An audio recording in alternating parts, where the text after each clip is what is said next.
Good morning. My name is Thomas Kamei.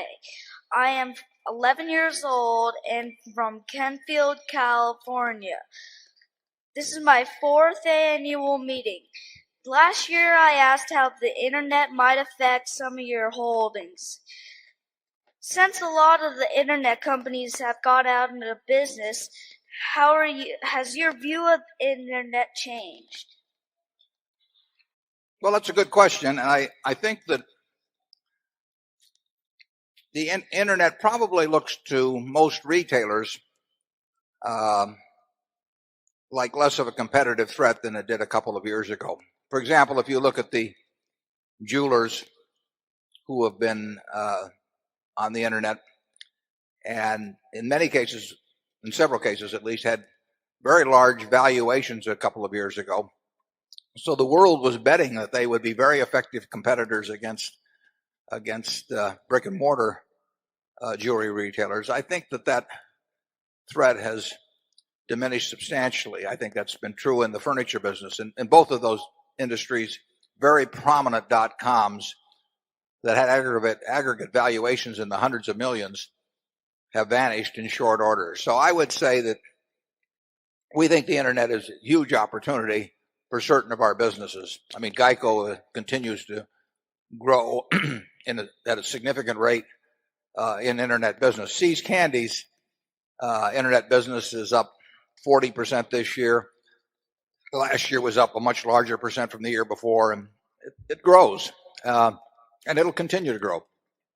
So the internet's an opportunity, but I think the idea that you could take almost any business idea and turn it into wealth on the internet. Many were turned into wealth by promoting them to the public, but very few have been turned into wealth by actually producing cash results over time. So I think there's been a significant change in the degree to which I perceive the internet as a possible threat to our retail businesses. There's been no change in the degree to which I regard it as an opportunity for other of our businesses. Charlie? Well, Warren, you and I were once engaged in the credit and delivery grocery business, and it was a terrible business. It barely supported one family for 100 years, with all of them working 90 hours a week. And somebody actually got the idea that that was the wave of the future and turned it into a great internet idea. That can only be described as mania. And it sucked in a lot of intelligent people. Yeah, Charlie is talking about the infamous Buffett and Son grocery store, which did barely support the family for 100 years. And only then did we support the family by hiring guys like Charlie for slave wages. But I used to go out on those delivery trucks, and it was pretty damned inefficient. You know, people would phone their orders in, and now it's true we took them down with a pencil and an order pad instead of punching them into a computer. But when we started driving around the trucks and hauling the stuff off and everything, you know, we ran into the same costs that Webvan is running into now. And what the internet offered was a chance for people to monetize the hopes of others, in effect. I mean, you were able to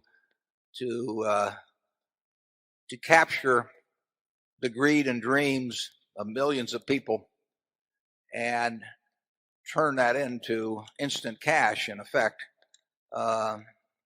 through venture capital in the markets. And there was a lot of money transferred in the process from the gullible to the promoters, but there's been very little money created by pure internet businesses so far. It's been a huge trap for the public. Charlie, anything? Nothing more. Zone 6.